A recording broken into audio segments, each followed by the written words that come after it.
Water, check. We have to stay hydrated in between just in case. Scented water, check. How's the hair looking? Oh, shoot, man. We having a great hair day today, boy. We got this Johnny Bravo meets Ace Ventura thing going on, and now we are ready. Let's go. Hello, everyone. Welcome back to the channel. I appreciate you for being here today. That's right. It's time to think spring. Think fragrances that are going to be a little bit more on the fresh side, highly versatile, of course. That's what the theme in this list is all about. Highly versatile spring scents. Stay tuned. I'm going to be sharing my top 10 designers. So these designer fragrances are going to be the ones that I reach for the most this coming spring season 2022. Let's go.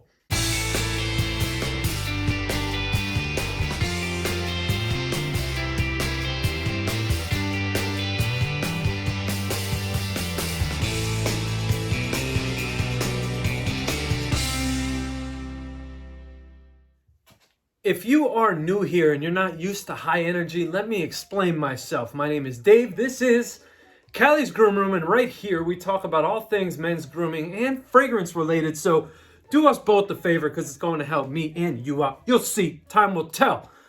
Like, comment, subscribe, hit the notification bell so you don't miss out on any future content.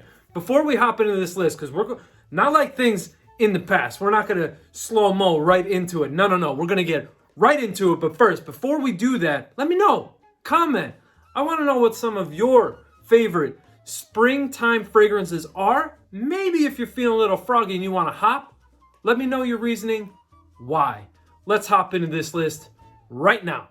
All right, I know what you're going to say before I even show this fragrance. Dave, leather fragrances are perfect for fall and winter. Yes, but they're also great for springtime. The one that I'm going to be talking about today is Tom Ford Ombré Leather Parfum. This was released last year, and I really didn't give this fragrance a fair shake, but we're not here to talk about that. We're here to talk about, talk about why. There's this awesome floral heart to this fragrance. So you have this combination of jasmine, sambac, and violet. So this fresh floral feel that supports that leather fragrance, making it perfect for casual wear all the way up to and including formal occasions. So again, the list, like I said in the beginning, is very versatile. So I wanted to keep in mind things that you may be doing in the springtime. Also, this one would be great for daytime date scenarios or evening date scenarios as well. Highly versatile leather fragrance, Ombré Leather Parfum from the house of Tom Ford. Coming in at number 9, you cannot do a spring themed list and not talk about a fragrance that is green, like Eternity from Calvin Klein. This is the Eau de Parfum. So this one is green, vibrant, bright, has an uplifting nature about it. Yes, you have citrus components. You also, but mainly this is the green notes that stand out to me the most, right?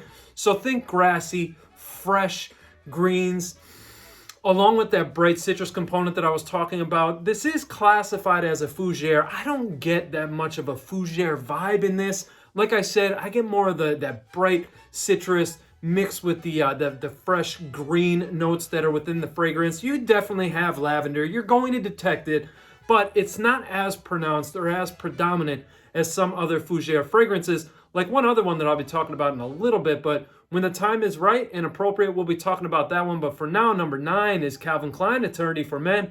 This is the Eau de Parfum. It's a little bit stronger than the original. That's why I recommend this one exclusively. Coming in at the 8th spot this year comes from the house of Chanel. This, of course, is Chanel Allure Homme Sport Eau Extrême. Boom, right here. You guys probably know what this is. You have this kind of powdery, spicy nature going on. You have that bright, fresh note. Now, why did I say fresh? It's not really that fresh. It's more bright and uplifting note of lemon. You have some sandalwood and musk in the base, making this a nice, creamy, woody, musky kind of feel, you know? It's a great smelling fragrance. I wish it performed a little bit better, which is why it's coming in at the 8th spot, but still a great, casual type of a fragrance. Also, you could definitely dress this one up. It's it has more of an airy, not taking myself too serious nature about it, but still, it's a very nice fragrance, almost dumb reach type of stuff, and one that I love reaching for in the springtime, probably why it's on this list, right? But anyway, Chanel Allure Homme Sport Eau Extreme, number A spot this year. Damn, that one was a tongue twister. Too many freaking names, I guess. But this one, anyway, moving on. Coming in at number 7 this year, comes from the house of Giorgio Armani. This one is Acqua di Parma. This is Profumo. Before I even talk about this fragrance, if you guys are wanting this, I would suggest picking it up. It is discontinued, so don't even waste your time putting it off, waiting, thinking, oh, I'm just going to get it later. Prices are going to be way too high to pick up a bottle of this when it comes to like eBay and things like that. The point is, because I don't even know what I just said. The point is this is discontinued. Pick it up now before prices become inflated like everything else that's becoming inflated. Anyway, this one is a dark aquatic fragrance, and you know, it holds true to the original. You have the original's DNA here. What makes this one better, in my opinion, is that incense, patchouli, earthy, smoky, slightly smoky combination that you get here. This one is, again, highly versatile, great fragrance. If you want to spray it on, you're doing some errands, you have some errands to run, you're just in that casual space, t-shirt, hoodie, and jeans or something like that, all the way up to formal. I do wear this one in the office. It's a great office scent, one that is definitely going to separate yourself from everybody else because not everybody is wearing this stuff. And like I said in the beginning, when I was talking about this, pick it up now before inflation gets a hold of this one. Coming in at number 7, Acqua di Parma Profumo. Going back to the house of Tom Ford, in the 6th spot is Tom Ford's Beau de Jour. So Beau de Jour is a phenomenal fougere fragrance. This is, unlike Calvin Klein Eternity Eau de Parfum, this one is a true fougere. You can get the fougere qualities. Anyway, this one has a bit of an herbaceous feel when you enter the heart. You have notes like raspberry. Yeah, okay. You have notes like rosemary, basil, so you have that herbaceous culinary kind of experience here. You have the earthy tones in the base, such as patchouli and things like that. Oh, vanilla is another big player in the base. You're also going to have that lavender barbershop type feel here. It is sophisticated, it's very gentlemanlike, and it's just an amazing fragrance, and one that I highly advise you to check it out, and that's why it's on this list. Perfect for spring is Beau de Jour from Tom Ford, and I guess that's another reason why it's here. So yeah, definitely check this one out. Sample it if you haven't already. It's definitely a must try in my opinion, and my opinion is really the only opinion on this video that matters because I'm the only one here talking to you guys. So let's move on to the next one. Every man's fragrance wardrobe needs a vetiver fragrance, and if you want a great one on the cheap, nothing hits better, especially on the pocketbook, than Encre Noire from Lalique. This stuff is fantastic. It is so good. Damn sure worth the price point. I'm featuring it here because, like I said, it's amazing. A little bit dark, not as dark as the Al Extreme. That's why I'm featuring this one and not that fragrance. If you want an even more fresh take on this, appropriate, perfect for spring, you can go with the Sport. But I'm featuring this one today because I find it to be a little bit more dark, a little bit more earthy than the Sport version, right? So, like I said, perfect for rainy days. Why? Because you get like that damp, earthy type of feel that you can associate with the rainfall when you walk outside and you smell the damp earth. I experienced that here, and that's why it's on the list. Breaking the list up, splitting it right down the middle. Encre Noire from Lalique. Coming in at number 4 is a fragrance that you either love or you really dislike it. I happen to really enjoy this fragrance. That's why it's here, right? H24 from the house of Hermès. I really do enjoy this. It's bright, it's green, it's uplifting, it's refreshing. You have this watery type of nature in here, so a little aldehydic, maybe some violet leaf. Think of that when I'm saying, watery. You also have a bit of a metallic feel here, like an ironing press, like you're ironing clothes. Like I said, fresh out of the laundry type of feel is what you experience here. And it is just a great fragrance. It's so inoffensive, and it's such a pleasure and joy to wear this one, whether it be casual settings all the way up to suited with a tie-on going into work. This stuff is just going to have you smelling fresh, smelling clean, And it is also, like I said, a great, daytime casual wear fragrance as well. I just repeated myself and I swore that I was never going to do that again. I'll learn one day. H24 from Hermès. Coming in at the third spot this year from the house of Chanel, it is, of course, Bleu de Chanel Parfum. Love this fragrance. What more can I say? Love it. Great, bright citrus burst in that opening. It has this slightly dry, woody feel within the heart and the base of the fragrance. You also have, well, at least I get this distinct note of vetiver in here. Although it's not credited, I definitely pick it up, and I can't help but mention it each time I talk about this fragrance. It is just great.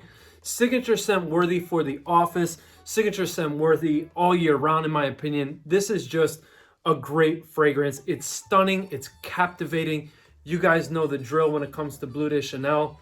This stuff is just amazing. Enough said. Next one. Coming in at number 2 this year comes from the house of Dior, and no, it is not Sauvage. It is Dior Homme Intense.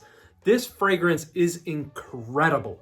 I love this one. It is stunning, and it's just, yeah. You have that waxy lipstick-like iris when it opens up, when it first opens up, but that's short-lived. You have these citrus components that come in just shortly after that opening, and then in the heart of the fragrance, it becomes very powdery. Iris, it morphs from that makeup lipstick kind of a vibe to this very, very powdery, creamy iris. It is so good. Definitely one that I highly recommend you check out. Us here in the States, this is much easier to find than the Parfum, and in my opinion, this one is better. It's more versatile. It's more of a likable scent profile, and I honestly, like I said, guys, I really, really love this one. You also have this nice vetiver in the base that does dry the fragrance out while stabilizing, the other components here. A great fragrance, one that's extremely versatile. So once again, you could dress this up for formal occasions or dress it down with a t-shirt and a nice pair of shorts when it gets, warmer out, khaki shorts or something like that. Great fragrance. I love this stuff. That's why it's so high up there on the list. Dior Homme Intense. Coming in at number 1, this fragrance is a new-ish acquisition to my collection. I somewhat slept on this fragrance, but I'm glad that I picked it up, and I highly, highly recommend you guys check this one out, especially if you are looking for one fragrance for the office. This is the one. This is from Brioni, the design house of Brioni. This is the Eau de Parfum, not the Intense. This is just the Eau de Parfum. This is my scent of the day at the recording of this. This stuff is amazing. It is amazing. It opens up with this bright, fresh, crisp green apple note.